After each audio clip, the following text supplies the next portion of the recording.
Assalamualaikum warahmatullahi wabarakatuh. Kembali lagi dengan saya Usman.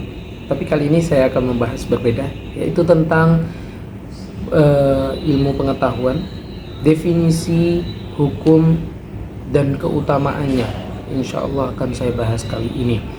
Jadi yang pertama, kewajiban belajar. Sebelum kita masuk ke kewajiban belajar, kita harus tahu dulu nih ilmu. Definisi ilmu itu apa sih? Definisi ilmu itu adalah dari bahasa Arab alim, ya, artinya mengetahui. Jadi segala sesuatu yang kita ketahui itu adalah ilmu, tergantung nanti turunannya itu apakah berfungsi untuk kita ataupun tidak. Lalu ada juga ilmu fikih. Menurut Imam Abu Hanifah, ilmu fikih itu segala sesuatu yang melembutkan, artinya melembutkan atau memberitahu bahwa itu bahaya untuk seseorang. Baik, kita sudah tahu definisinya, maka kita akan lanjut ke kewajiban belajar. Rasulullah SAW bersabda, "Talabul ilmi faridatun ala kulli muslimin." Menuntut ilmu wajib bagi seluruh umat muslim, laki-laki maupun perempuan. Lalu perintahnya sudah turun. Apa yang perlu kita pelajarin sekarang? Lalu yang pertama harus dipelajarin adalah ilmu agama yang tentunya berurusan dengan keseharian kita. Apa itu? Sholat, puasa. Dua ini pasti berurusan dengan kita hampir setiap harinya. Puasa Senin Kamis, puasa Ayyamul Bid dan lain sebagainya, dengan puasa-puasa sunnah. Juga sholat malah lebih penting lagi karena sholat setiap hari. Maka perlu kita pelajari, karena sholat puasa itu bukan hanya puasa menahan lapar dan haus dari pagi sampai maghrib saja, dari pagi sampai sore, tapi ada hukum-hukumnya. Sholat juga begitu, dari takbiratul ihram sampai salam semuanya pasti ada hukumnya dan apa yang harus dilakukan, apa sunnah dan lain sebagainya. Maka perlu kita pelajari. Juga ilmu zakat itu kita perlu pelajarin, karena kita nggak tahu ini zakat kita lebih atau kurang. Kalau kurang, naudzubillah, jangan sampai lah, kurang lebih seperti itu. Lalu juga yang kedua ada ilmu akhlak.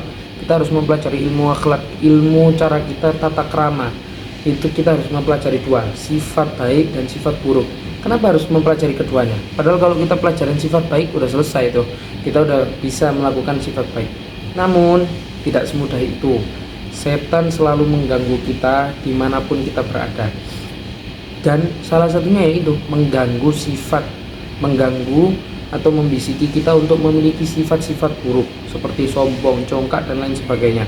Maka kita perlu mengetahuinya, kita perlu memperdalaminya agar kita menghindari sifat-sifat buruk itu. Kalaupun ada dalam diri kita, maka kita perlu menghilangkannya. Cara menghilangkannya yaitu dengan kita mengetahui ciri-cirinya.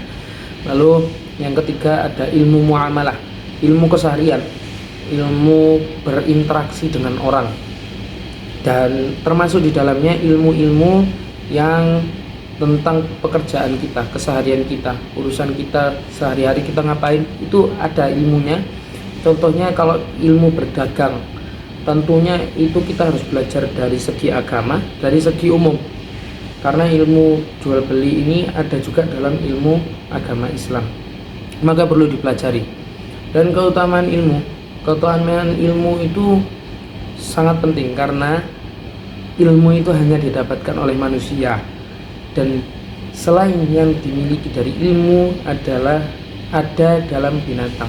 Jadi jangan sampai kita kayak seperti binatang yang tidak memiliki ilmu. Kita harus memiliki ilmu apapun itu, dan lebih baik yang tiga tadi, ilmu agama, ilmu akhlak, ilmu muamalah.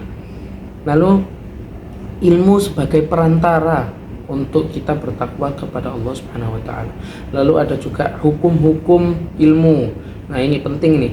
Ada fardu ain, fardu kifayah, dan yang haram untuk dipelajari. Fardu ain per kepala, seperti sholat tadi itu wajib. Dan itu ada ibaratnya, fardu ain itu seakan-akan seperti makanan kita seharian. Harus kita makan, harus kita konsumsi. Lalu juga ada fardu kifayah, yang dalam satu kampung hanya satu orang. Kalau satu orang yang menguasai itu sudah gugur kewajiban satu kampung itu. Terus ada juga yang haram seperti ilmu nujum atau ilmu ramalan, itu nggak boleh. Yang boleh adalah ilmu nujum tapi tidak membahas ramalannya, tapi tentang mencari kiblat itu ada ilmunya, jadi perlu dipelajarin lebih lanjut. Mungkin itu sekian dari saya. Assalamualaikum warahmatullahi wabarakatuh.